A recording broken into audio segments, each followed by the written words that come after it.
Hello and welcome to the debrief. It's Dave O'Neill here in a car with the legend that is Tom Siegert. Good to be here. The suburban footballer he's known as.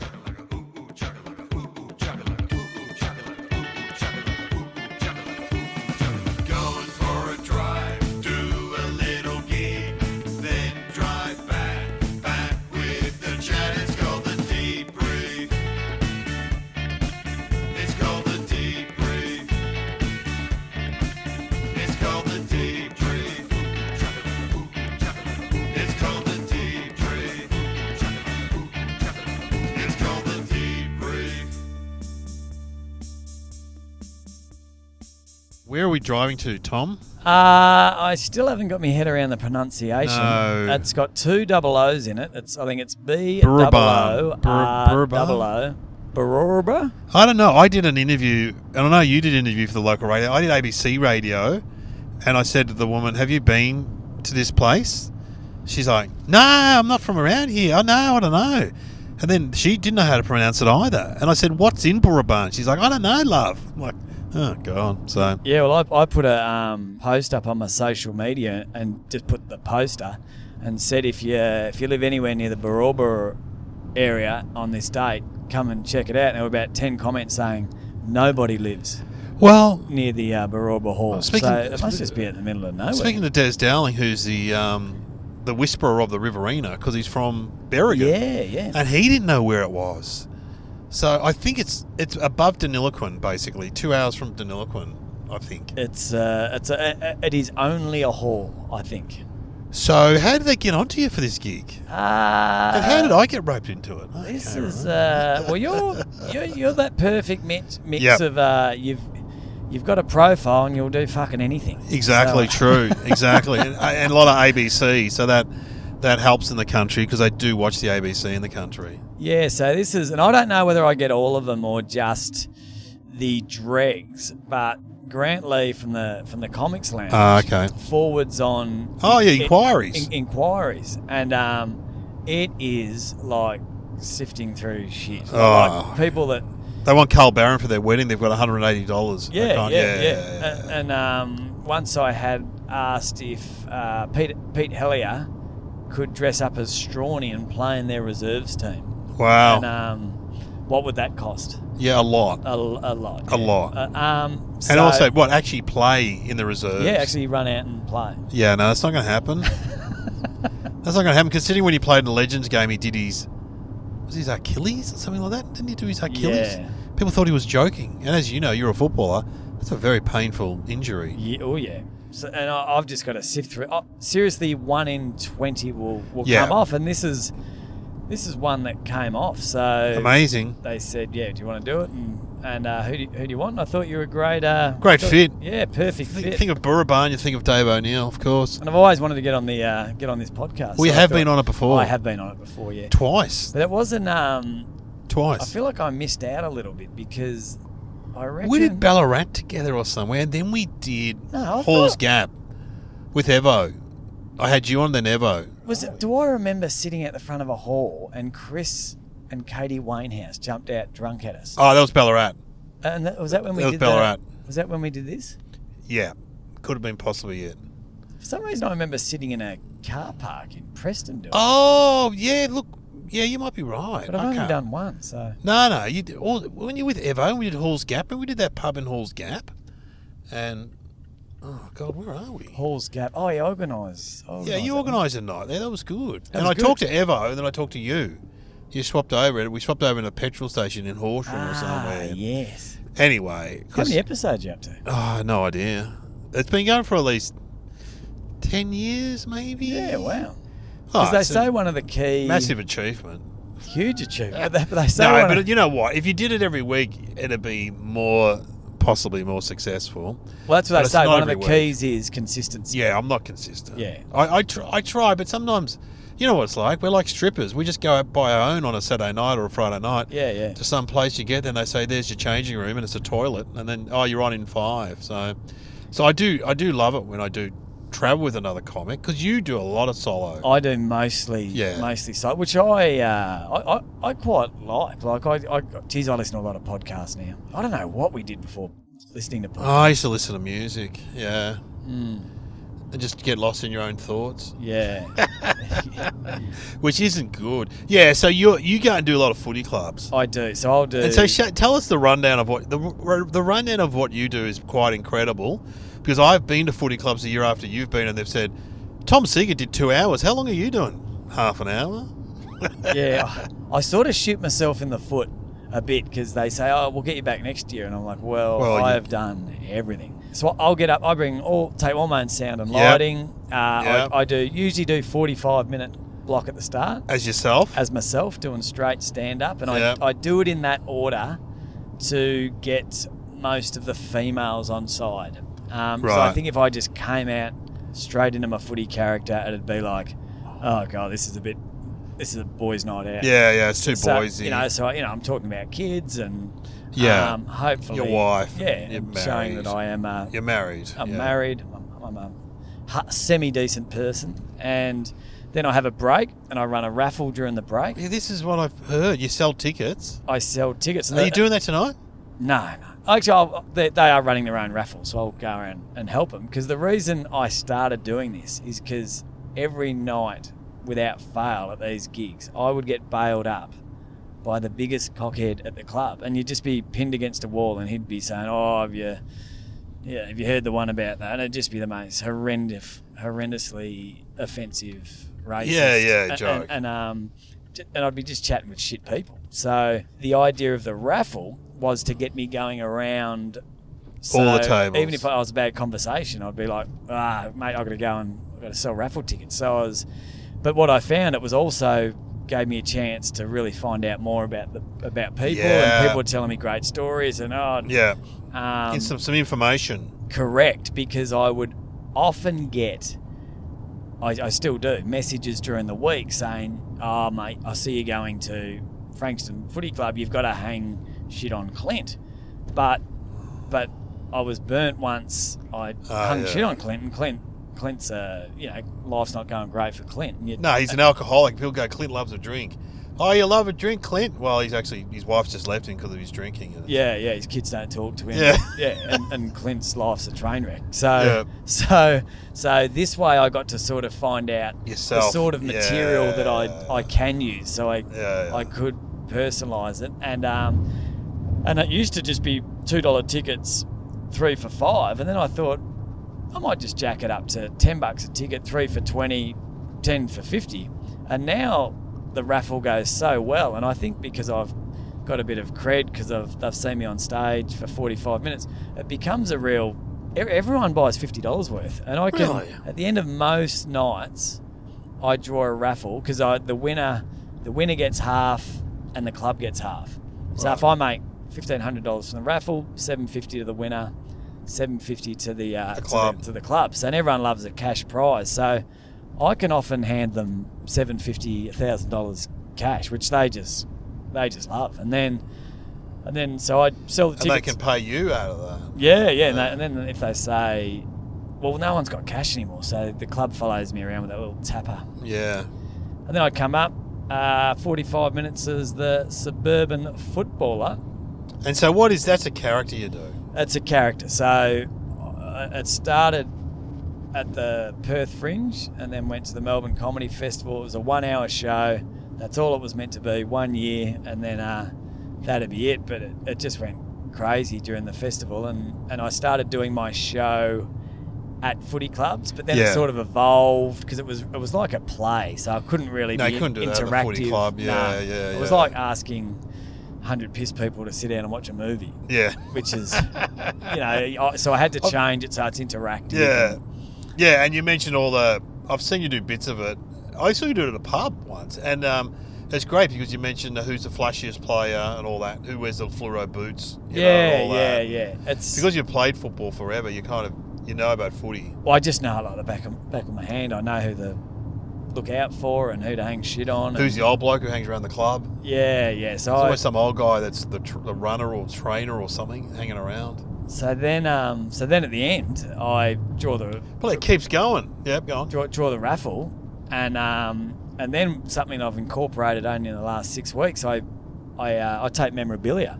Oh my God. That I bought they've got onto this guy, and so last week at Lavington, I handed the footy club $1,600 cash from memorabilia. So that and the raffle alone, they paid for me. Pays for you.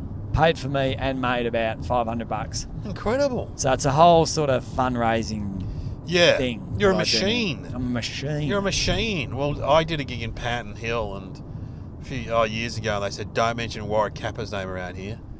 I said, why is that? Oh, we had him last year, and he had all this merch, and he said he'd give us half, and he auctioned it all off, and he just got in his car and drove off. Oh, it happens all. The Whiz. Well, yeah, and I won't say. Well, I just said who it was. But anyway, that's a true story. I don't know, Warwick, if you're listening. Patton Hill, you owe them money. But, maybe there was a mixed message in there. I don't know. Yeah. Communication breakdown with Warwick. Yeah. There's guys that give memorabilia a very bad name. And you've just got to be transparent. Like, you've got to have a... You've got to have a reserve. I always like that intro when the the memorabilia guy gets up and I go, give him a call. He's got a sore hand. He's been out the back signing everything. It's been really hard. Well, who did a gig and certain memorabilia person had a Michael Schumacher helmet signed. Now, for anyone who knows their F1, and I don't, but I know he's in a coma and has been for the last 10 years. So we don't know how this man got Michael Schumacher to sign a helmet when he's in a coma, because that's a bit difficult. Yeah, it's a tough one. It's always very, very questionable, the memorabilia, but the stuff I sell has very low reserves, and the club makes. Have you bought some up tonight? No, I was going to, and I said to, because Tam actually had the conversation. Tam goes, "Oh, make sure you take some memorabilia, because the country people just love it, because they just don't see that stuff." And I was thinking of you, Dave. I said, because it is probably an extra 45 minutes to an hour at the end of the night. Jesus, is it? Yeah. What, the auction? No. I do silent auction. I put everything in. Okay. But you do have to... You got to sort it all out. You got to sort it out. Yeah. And I could just see Dave getting the sitting in the corner tapping his foot. So I thought, you know what? what? Come on, mate. No one's going to bid on the Nathan Buckley signed jumper. Well, they probably would. Yeah. It's Nathan Buckley. Out of respect for your good self. What have you got? What have we got at home? How much merch have you got at home? So I met this guy in Tasmania, and I always thought it was a very dodgy industry. And he goes, mate, it only looks dodgy because there's dodgy people on the front line. But if you're on the front line, it's as dodgy as you want it to be, or don't want it to be. So I go to this guy in Seaford, and he has this unreal stuff for the $150. So he sells to me for $150. So how does he get them signed? So his big thing is that he's a... Has he got current players? Oh, yeah. But he's he's more of an artist, like with framing. And so he'll get this tiny little photo, right? So he'll get 100 Mike Tyson signed photos, and he'll pay a couple of $1,000s for them. Yeah.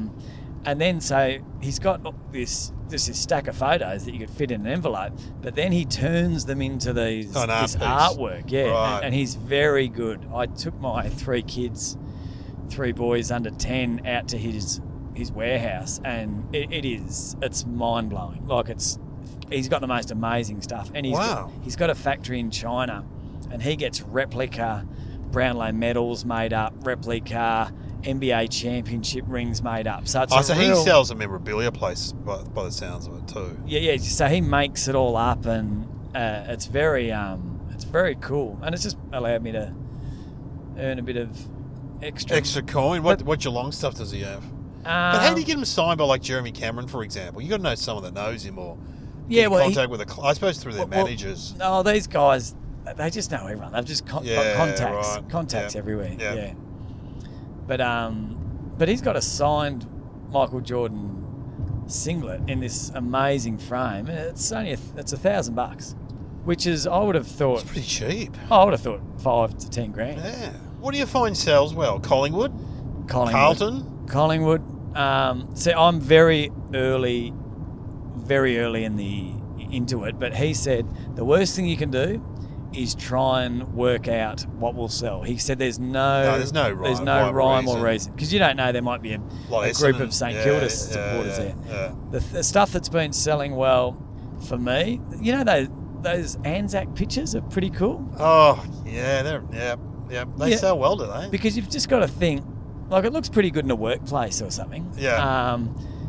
People love, if your team wins a flag, a premiership, a lot of people want something to remember it by. Yeah, sure. And he does these, you know the Smeg artwork that's front page of the Herald Sun. Yeah. Yeah, so he puts that up in a frame and has the pictures. So they're not even signed by anyone. And God, I'd want someone buy the Collingwood 2023 one for $700 the other night. Wow. Yeah, and so I bought for $150. I make $50. The club makes $500 just from me putting it in the corner. What, you only make $50? I think you need to up your percentage. That's, I'm no... That's what my wife keeps saying. Yeah, I'm no businessman, but tell you what, your wife's correct. I'm doing a lot of... I just want it to 50-50 with the club. You're carrying them around. You're going to Seaford of all places. But I'm already charging the club quite a bit for me to be there. Yeah, but so what? How much would it cost to get a plumber in? You know. Anyway, I don't know. Yeah, I think your wife's right, mate. I think you should listen to your wife. Yeah, but I quite like the feel that it gives the room, like because everyone sort of walks around and checks it out, and it makes the room look pretty cool. But as a footy fan, just being involved in it, like, I bloody love it. Mate, you love it. You're a good supporter of local. Somebody did in the caravans pulling over. Yeah. Oh, they're going to Kimmelton State Forest. I don't know if I've ever been on this road before. I reckon we'll be asked by police one day whether we recall a van going up there. That looked like a very... like an Ivan Milat style investigation. That did not Who look remembers this date? It was the Cup weekend on a Saturday at around 3 p.m. Yeah, that was us. We were there. Yeah. We could have helped. Oh, that's interesting. But you do other gigs as well. Like, what you doing? Like, when you going to like some of the big footy clubs and doing sprays on them, like you used to do? Yeah. You couldn't have recorded my sprays, though. It's, Hughesies was sort of... They were on the footy show, weren't they? They were on the footy show. Mine are... Yeah, so I've done Collingwood, Carlton, Adelaide, Richmond, and so what? So at Collingwood, so you're obviously you're a Collingwood supporter. I know that. Yep. So Richmond was the first one. Right. And did you go Dusty or? Yeah. So what would you say to?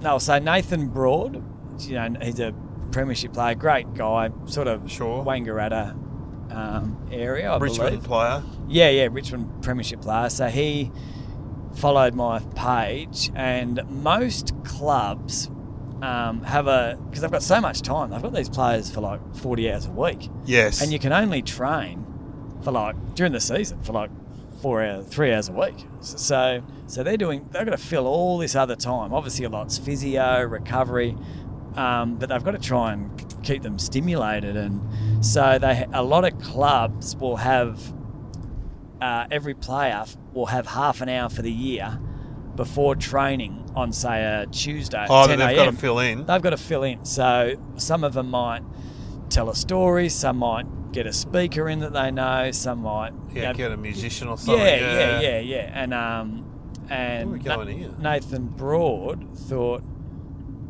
he'd get me in to give the guys a spray. And is this, look like we're going the right way, Heathcote? Yeah, Heathcote, yeah. And just feels like we're going the wrong way. I know. Weird. So were you hesitant? Was it just in the rooms? It was in the room. It could not have been better.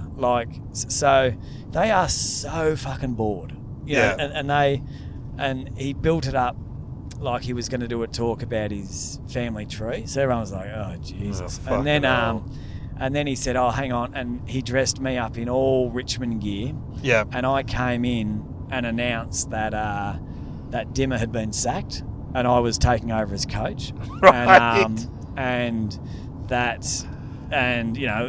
Dimmer's the lovey-dovey shit. It's over. You guys are going to hear a few home truths. Yeah. And I read out my team for this week, and Nathan Broad had given me all the dirt on all the players, and it was just the greatest dirt. So were they onto it straight away that this is a joke? Oh yeah, it was ridiculous. And I had my helmet on, mouth guard, and I did the pump up. I played Eye the Tiger, and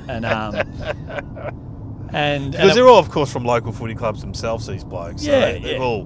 they've had more to do with football than anyone else, these guys. Yeah. And the dirt was just so good. Because it's got to be real. That's how It's got to be specific. And the majority of people have got to know about it. And like one guy got his... it was the simplest thing. He had his puffer jacket stolen from their gym. And he's just... Since then, he just hasn't trusted anyone. He keeps changing his mind about who he thinks took his puffer jacket. How long did you do? Ended up doing about 25 minutes. But Did you deviate from the script when you... Well, I'm lucky because I've got my whiteboard, my magnet board. Yeah. So I've actually got a lot of stuff written down on that. But there's a lot of rehearsing and all they paid me was a couple of signed footy jumpers. But just the buzz of getting the photo with them and so from that, Nathan Broad told Steel Sidebottom, and he got me down to Collingwood. And how was that? Good. It was unreal. But the thing is, as you know, with comedy, the room's very important. Whereas the physical environment. Yeah. So Richmond's, I reckon, was 60 people, because everyone was there. The physios. Yeah, they'd all love it. The coaching team. Yeah, and 60 people were jammed into 60 seats, whereas Collingwood, 60 people were in this big amphitheatre that probably would have held about 500. So it was a real sort of empty, which is a shame because I really want... But it was still awesome, but I was just comparing it. Yeah. But the best one, my most recent one was Adelaide Crows.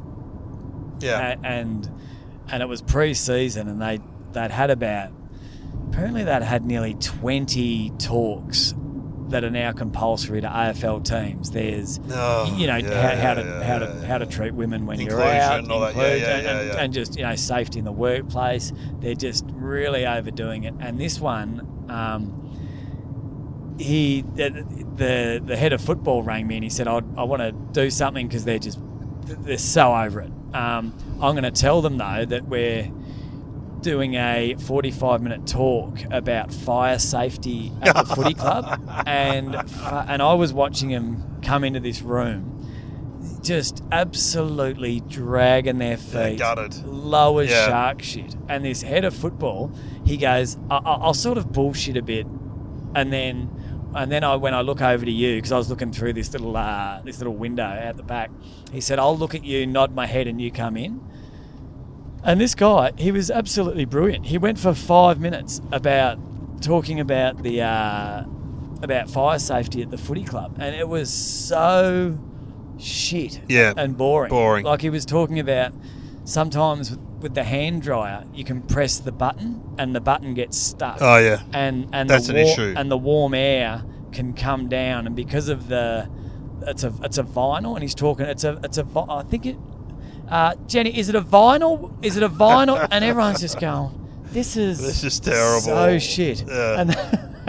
And then how did he introduce you? Well, he didn't. He goes, what's that noise? And then I just come in, and you should have seen the mood change. It was just, there were people hugging that I was in, and the realisation that, geez, where are they playing? There's some golfers walking in the middle of nowhere.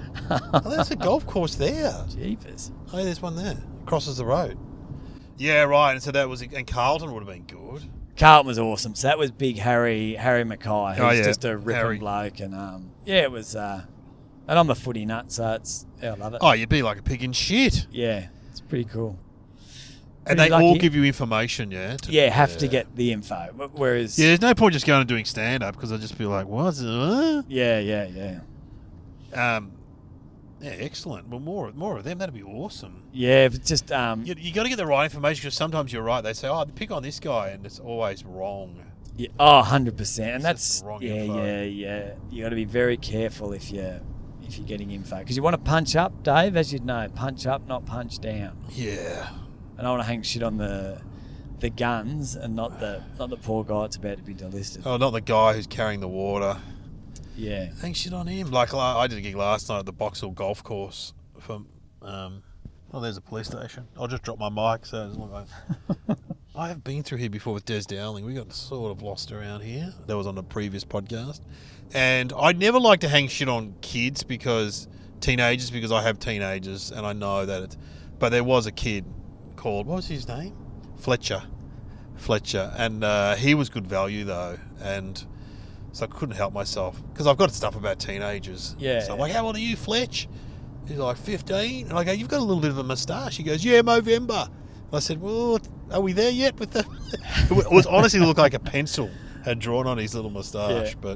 But how fun is this? So it's like it's sort of like a golf day for, I don't know whether it's corporate or they're just golfers or it's sort of corporate, but not really, you know what I mean? Because I find golf days, it can be hard gigs. They're the shittest gigs. Yeah, people are tired. 18 holes, it's a fairly draining experience. And even if you're drinking...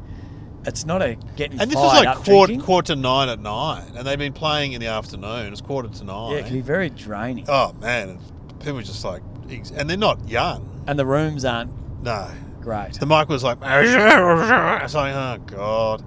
But there were like, they're all very Aussie bogany kind of, business owners, builders. Yeah. And then there was like 4 Asian people just looking at their phones. Like while I was on, and so I went up to him because I walked around. I went, "What's going on your phones here, guys?" I go, "What are we looking at there?" And they're just looking at, I don't know, buying stuff or something. And I said, are you not getting my jokes? Or the guy goes, "Oh no, we are." And then I talked about uni. I said, "You've been to uni, mate?" To the Asian guy, and he goes, "Yeah, I did physics." He did something really highfalutin, like particle degree or something. And I just go, what the fuck are you doing here? That's very odd. But I think the guy said they were promoting they had their own liquor company. They were giving out free drinks. So there we go. Yes, the joys of stand-up. You just never know what you're going to get. And you can never underestimate how little people know about setting up a room or anything like that. Because you always assume people know what to do, but they don't. No, so because I deal with a lot of clubs that are setting up just for the show. For me, like I always say, don't go to too much effort. You'll do it when you get there. Get all your shit out, get all your stuff out. I'll tweak it because even things like they'll have long tables facing the wrong way, so half the people will be facing backwards, and then you go, oh no, you do it that way, and they're like, oh yeah, no, that makes sense. The dance floor, the classic dance floor. Yeah, and you want the. I remember doing a footy club, and they had like the dance floor in front of us, and I said, "Have you got a band on tonight?" The guy goes, nah. And I said, so why is there a dance floor? And he goes, I just thought it'd be better. And I think, and he started going off in his theory. And I said, mate, what do you do for a job? He goes, I'm a real estate agent. I said, well, I would never dream of coming down to your office and tell you how to sell houses. Yeah. So I tell you what, I'll do what I want to do because this is what I do for a job. He's like, you're like, oh, okay, you got a bit of attitude. You're like, oh God, like. Yeah, well, but whatever. You've just got to. You've just got to nip it in the bud. That's the key. Like Lavington, did the Lavington which Cricket is Club. It used to traditionally be a rougher area. Yeah, great club though. Great, quite a high standard of cricket and really good people. But he had my stage directly in front of the bar, so the bartender was just standing behind me, and I said, "Oh, what's going on there? Why is it there?" And he said, "Oh, we thought." When people go up and get drinks, you can sort of hang a bit of shit on them, and I was like, mate, that's a terrible idea. But the old me would have gone, okay, and then it could make the gig 50% worse. Yeah, that's if you true. don't. Yeah, you just got to say, it's nice try, but yeah. Anyway, we're getting overtaken by motorcycles. We're on our way to Burren Bar. Burren Barn? Oh look, yeah, somewhere. They sold a few tickets. Yeah, they sold about 100 tickets. So, that'll be great. And I can't be that big a hall if there's no town. No. And we're getting food, are we? I'm always worried about food, but we're getting food. Well, they said they're putting on... A spread? Was that the word used? Is it light supper? Is that a... Oh, okay. So that's party pies and sausage rolls. I would say so, yeah. Maybe some frankfurters. Ooh, my favourite one, at clubs... Just got a little more in the bank. It looks like a long beak, and it's got prawns in it. It's got a prawn. I've never had one of them. You've never had one. It's it's in the same family as the party pie and the. Oh yeah. It definitely comes frozen in a pack. It's just a little classier. A bit classier. Hopefully they got some tonight. We're in the middle of nowhere, so Yeah, we're shit as ditch. we'll be back. Keep listening because we'll be back, and we'll let you know how the gig goes in Burraba. You don't have to actually go and do the gig. We do. So this is the benefit of listening to this podcast. Tom Siegert, ladies and gentlemen. There he is.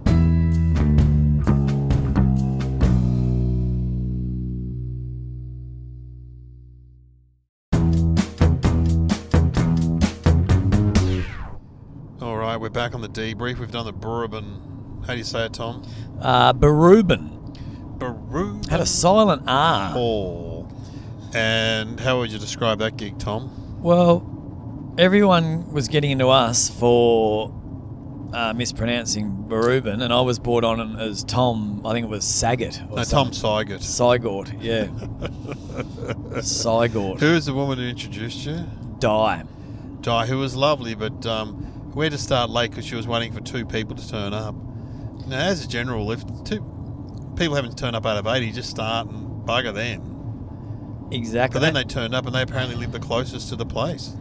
And her intro to me was something that you don't see very Oh. often. Was that fair enough that I hung shit on her for that? Yeah. Well, that got a laugh because she did list nearly all of your achievements in life. But while I was on stage, Yeah, so I know, it she was brought funny. me on. Well, and I just had to stand there. It was Yes. like she was doing a reverse roast. Just it was funny.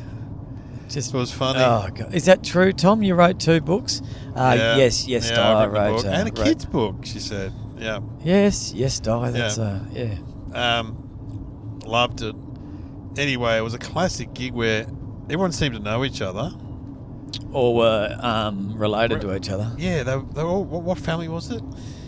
The crab, not Crabtree, crab. Well, there was a huge, as I point out, something crab. this is like Yellowstone because they've got these huge properties, and I always with those. I asked who owned a plane because I knew some of them owned planes. Did you? Was that just a guess or? No, I asked the guy on the break, do any of these guys own planes? And sure enough, yep, they own planes. And because even shit planes are expensive, aren't they? Like that's a sign of... Yeah, it's a sign of wealth. And as I was saying, which I always make the point, the owners of the farms look different from the workers on the farms. So yes, the owners have normally got nicer hair, a jumper, because they went to boarding school. And the workers are just like, knockabout. They just look better kept. Yeah, the workers look like workers. Teeth are always better. Yeah, hair. Yeah, absolutely. It's interesting. It's a class thing, probably. Anyway, there was a girl called Phoebe who started arcing up at you, and of course her dad was Colin. Yeah. And he was a big farmer, grazier, whatever they are, sheep or whatever. He had a lime green shirt on, which was... was a bit much. But Phoebe would have been 22, and she heckled you. She said, what did she say? Well, right from the start, she said, have you ever been on a farm? Yeah. And I said, what? And then I said something else. You said, I grew up on a farm. That's what you said. And then she goes, said, what, not in those shoes? That's it. And I was like, what? Like, she was fucking the youngest person in the room. Oh, man. She was just relentless. Had never been told to. And then you said, "What is your name?" And she said Phoebe. And then she said to you, "Spell it." Yeah, God, she was. So you spelt it, and you went, "Oh, Phoebe, like in Friends, but she's." And I yelled out, "She's funny." And everyone turned around. Look, who's that bloke yelling out? And then I said, but unlike that Phoebe had friends. And I didn't hear that. Yeah, that was that. But I stopped just before I said it. Mate, and then I said, fuck it, and said it. And, you had some very random things happen during your gig, actually. What about the old lady who went on a bit of an intro on the founder of the hall? When you said, who's got a nickname? And she said, the man sitting next... She sounded like the Queen. Yeah, she had quite a posh voice. The man sitting to my right is the great-great-grandfather of the man that built the pub. I said, I was asking people about nicknames. He said, has he got a nickname? She goes, no. It's like, well, that was the question. What? So anyway, Phoebe's dad was Colin. Colin's dad, Ken, was there. Colin's mum, Mary, was there, who was another one who went on a bit of a diatribe about breeding dogs and sending them overseas. What sort of dog you got? I bred a dog. She was... You couldn't even understand. Oh, man. Oh, God, she was... I spoke to her out at the halftime break. She was very old. Oh, no, they were both 87, Ken and Mary. Yeah. And Ken, I asked Ken, how did you meet Mary? And he said, in the hunting fields. I'm like, what? Hunting. I met her hunting. I'm like, Jesus, is that how you meet a woman around here? And then Colin, the son of those two, told me that they both belong to a hunt club in Echuca, where they go hunt foxes, like, in England. Oh, God. And she was British. She came out here and met old Ken and got married and moved to the someone farm. during the break pointed out that she was actually quite an amazing woman. Back then, women didn't travel by themselves. But she was quite young and just decided to travel the world by herself, which is quite impressive all those years ago. The amount of good material within that crowd. But as we know, we did so much crowd work that when you go back to the material, they're like, this is all right, but I preferred it when you hung shit on Ken.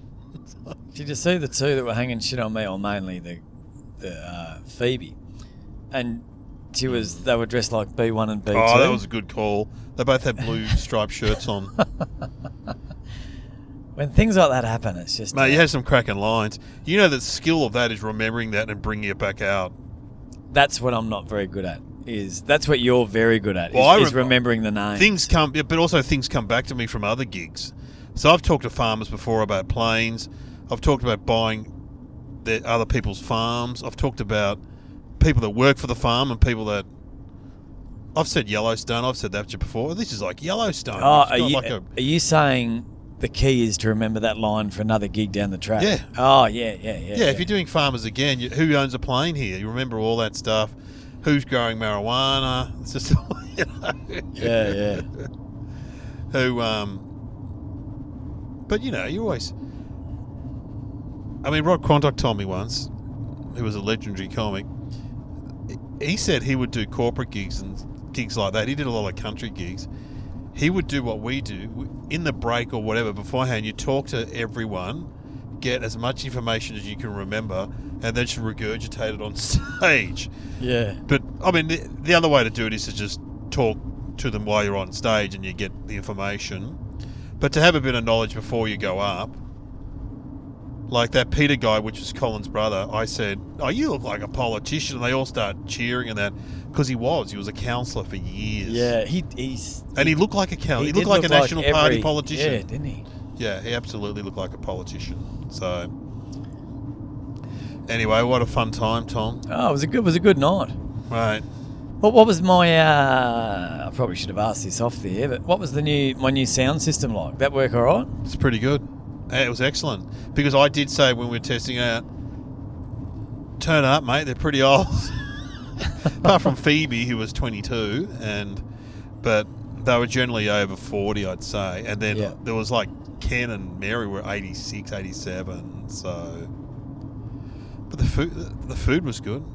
Those hamburgers were off the charts. Oh, they were great. I couldn't even tell you what meat it was. No, it was pulled beef, I think. I don't think it wasn't pork. It wasn't lamb, it was beef, they said. Yeah, but it was definitely slow pulled. cooked. Yeah. It was slow cooked. Oh, it was off the charts. Yeah. And did you have the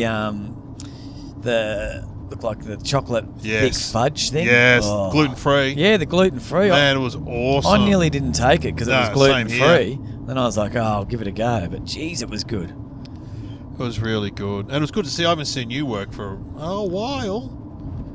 But, Did I have any new? Yeah. You've got some very funny stuff, which I have seen once before, about trying to watch porn with your wife. That's very funny. Ah, yes. That's been going well, that stuff. Oh, and you had some other stuff that I hadn't... I don't think I've heard your opening bit, which was... All about other kids sleeping in the bed and all that sort of Yeah, stuff. I don't think I've heard that before. That was good. Because you never know at those gigs what stuff to start off on. Because you started and did material, then you went into crowd work. Yeah, I did a little bit up top just about how obviously remote. Oh, that was funny. Yeah. You're from a small town, but not this. Yeah, I thought I was from a small town. Until you went there, Yakandana made Yakandana look like New York or something. You said. Yeah. But yeah, I wonder how you'd go if you just went and did material at a gig like that. If you just did your straight stand up and didn't talk. I think I felt like you could have would done have been it, I okay, suppose. Yeah. but I thought because I did more material than you. I felt, but I thought your change of pace was good. So it was from me and to you was good. It was good fun. Good times. Good times. Good folk. Good times. Good country people. And they're good. I'm used to doing a footy club where the goal is basically to keep people there as long as possible and drinking as long as possible. But here it was sort of, all right, it's over. Let's. Oh yeah, it went everyone late get out. for a country. It went till 10, which is Yeah. like they would, as you said before, they would have all been in bed. A lot of them by 9, so it was quite late. Quite a late night. Yeah. All right, well, I'll ask you my questions I ask everyone, Tom. What went well tonight? I thought it was a great venue Yeah. and with the sound, and I've got new lighting. Oh, so yeah. I thought that all worked well. So the setup was good, and I think it had a real... most people knew each other. So Yes. once you got talking to a group, sometimes it can alienate the rest. Yeah, but true. Everyone was They seem to into know each other. everything. Yeah. What didn't go well? Um, I'm trying to think of any of my act that didn't go well. no, I thought everything. Sometimes drug stuff doesn't go well in the country. If you just talk about drugs, I don't talk about drugs much, but I'm trying to think of other Yeah. stuff. I talked about vaping, which I thought sometimes in the country, vaping's actually not that big, Yeah, especially with an yeah. older crowd. But then the guy dobbed in his wife and said she's a secret vapor. Oh, cheers. Linda's a secret vapor. No, it all went pretty well. It was on the books. That's one thing that could have changed. Oh, yeah, well, with any organisational hazards that got in the way. Like, I love that we turned up. They had all the plastic chairs out, but they had a big gap between the stage and the crowd. Yeah. We said, we've got to close the gap. And also there was they allowed a little... Normally, a lot of times you allow a little gap up the middle. You could have landed a fucking the jumbo aisle. jet down the aisle. So we brought that aisle gap in the middle. It was pretty much 3 chairs on one side, 3 chairs the rest. Oh, boy. And a 5-chair gap going up the guts. So I... it's the old... What would Dave do? And Dave Grant. and Great it's man. those little 1%ers, those little changes that do You could make a close the big gap. difference. What, and how can we do better next time? I'll tell you how we can do better. I'm going to answer this myself. We could get Colin to fly us home in his plane. Oh yeah. Just drop us at Essendon, wherever. Could he fly to Essendon? Probably not this time of night, maybe. No. I do that gig. Have you done that Albury Footy Club where they fly you in the private plane? Yeah. Have you been in his new plane? Oh, it was a jet. It was amazing. Yeah, and I got a lift, and I was in the cockpit. And I said, how much is this worth? Oh, yeah. And he said 7. I go, $700,000. He goes, 7 million. yeah, no, 7 7 million. Yeah. Fucking hell. Incredible. Like, it actually is a jet. Doesn't have propellers. I know. I went on it with Paddy Dangerfield. Of course, being a Geelong fan, it was great. Paddy sat in the cockpit. We had to drop him off at Geelong. So, Serious? yeah, we flew from Albury to Avalon and landed there. And a bloke in high vis drove out on a truck and said, "Did you need any fuel?" And the pilot said, "No, we'll be right." And the guy goes, "Jump in, Paddy." And then Paddy just drives off, and then he goes, "All right, Essendon Airport now." It was amazing. It took like less than 10 minutes to get from Avalon to Essendon Airport. Yeah. I reckon we went What from a way to go. we went from Essendon to Albury in half an hour. Player was on with you when you did it? I had Campbell Brown and... I had Nick Rewalt and his dad, and Oh, yeah, that would have been Jumper Central. it was a Wearing the wank. jumpers. Yeah, it was a bit. No, he's all right. Yeah, he's all right. Of course. I did the Brighton Rotary Club for Nick Rewalt once with his dad, and there were so many jumpers. It was Jumper Central. Yeah. flew to somewhere down Gippsland in the 4 and 20. Oh, yeah, Des did. Bairnsdale. You fly to Bairnsdale. Yeah. No, the Paddy Pies plane. Paddy Pies plane. But it's not like a jet. It's like a... Oh, it's a piece of shit. Piece of... That's right, yeah. Yeah, and I did it with Jonathan Brown. And, Brownie. And he was... I know Brownie well because I did radio with him. Yeah, he's a good guy. He's a great guy, yeah. But that jet... It's unbelievable. Well, Des is like, and you know, you can have a pie if you want. I said, oh, that's good. If we crash, I'll die doing something I love, eating a pie. Oh my God, he's got all blood over him. No, that's sauce. You know. Anyway. I flew to, had a gig in, where is it? Mildura with Fev. And in this tiny little plane, I reckon there were 16 of us. Fly to Mildura though. They get like a lot, like Qantas fly to Mildura. Yeah, but this was, it was probably 16, maybe 22, real small plane, and we got unbelievable turbulence. Oh. And Fev was crying, like he's quite scared of planes anyway, and he was crying. Have you seen that movie Almost Famous where they start singing? Oh, that tiny so dancer? Good, yeah. Because they think they're all going to die. And he says, the guy confesses to being gay. Yeah. Did Fev do that? No. Did he say, I'm sorry, Brisbane, for fucking up the season when I went up there? I'm sorry, Brownie.